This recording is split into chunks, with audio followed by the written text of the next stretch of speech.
before I start, this speech is nice.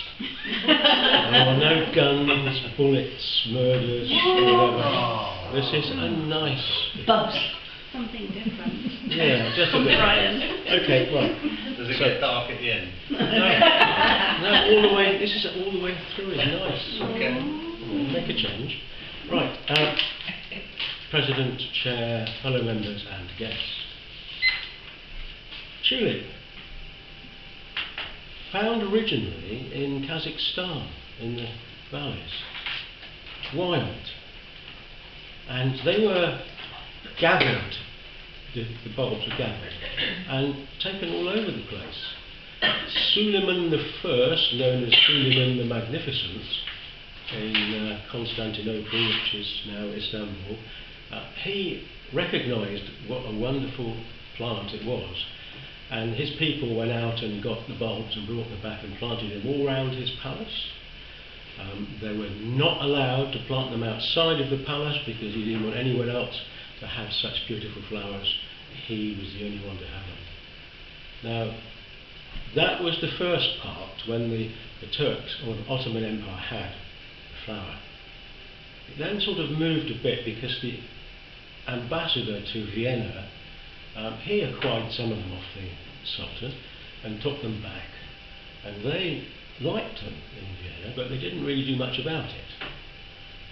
Now, the one thing, and most of you would know this, Holland, Netherlands, tulips, that is the place. Even got their own song, Tulips in Amsterdam, but that's where it ended up as being the place.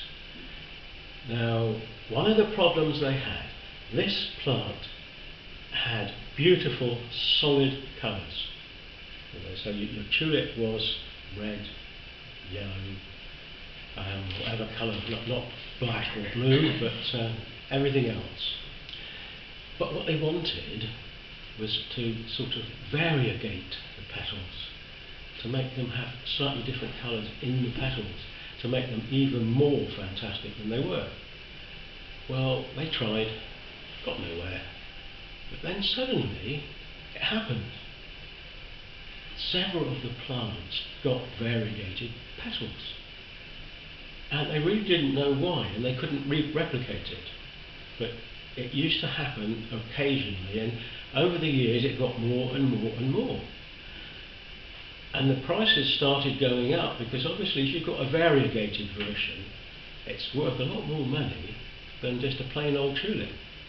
So the merchants, they started shipping in quantities, and unfortunately the seamen, being rather thick, decided that these were onions, and so ate them. Now the problem is, of course, tulips are poisonous, and so they were very ill. But they managed to get all of these tulips in and planted and growing, but again they didn't have the variegation that's what they wanted. And so it was, well, maybe if we put them together with ones that are, it will go across for them, propagation stuff. No, not quite, but suddenly they started getting variegated petals all of a sudden. And so this is where the money went mad. 1630, God, I'm mad. 1630, there was one particular tulip called the Semper Augustus. That was beautiful, absolutely beautiful. It was basically red, but the variegation was white, and there sort of flames and all sorts coming off it.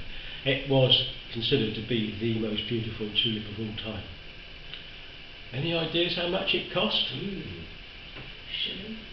What's the matter with you? Well, 16 whatever. God.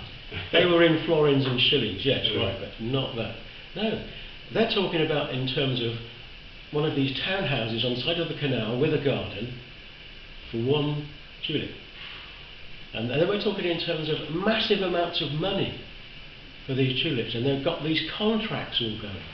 So that you did a contract with somebody, merchant, that you would buy the tulips, the bulbs, when they were ready at this price. And it just kept going up and up and up and up. And at one stage, a tulip was worth its own weight in up to 1,000 times its weight in gold. Now this is ridiculous. This is what happens when you get these greedy merchants at it. Now, fortunately, well, I don't know, it's not unfortunate or unfortunate, probably unfortunately, somebody realised that variegation was not natural.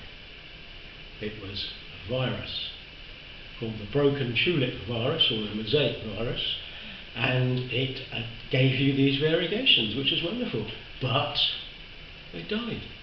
So you buy this tulip for thousands of dollars, etc., and it dies. It doesn't give you a second flower. So that's when it all went wrong. The destruction of the whole system. It's what's called the bubble. South Sea bubble was the second one of these sort of money screw-ups. Tulips were the first, and it went from tulips being worth thousands down to nothing. Lots of merchants lost a lot of money, which, you know, it's their own fault, they're speculating. So the tulips then were developed by various places, including universities. They worked out how to do the variegation, and we get all sorts of tulips now, all sorts of colours, but things are not that good. Summerfield College at Oxford, they've just found the virus in their tulips, so they're having to destroy all of their tulips and sterilise the land, you know, because it's still there, this virus. So, you know, this is just a little plant called a tulip, and it's gone from being just a wild little plant to being all over the world, and Holland is the place where you can go and see field after field after field of tulips in the season. So you may be small, but you can half screw up the merchants if you get it right.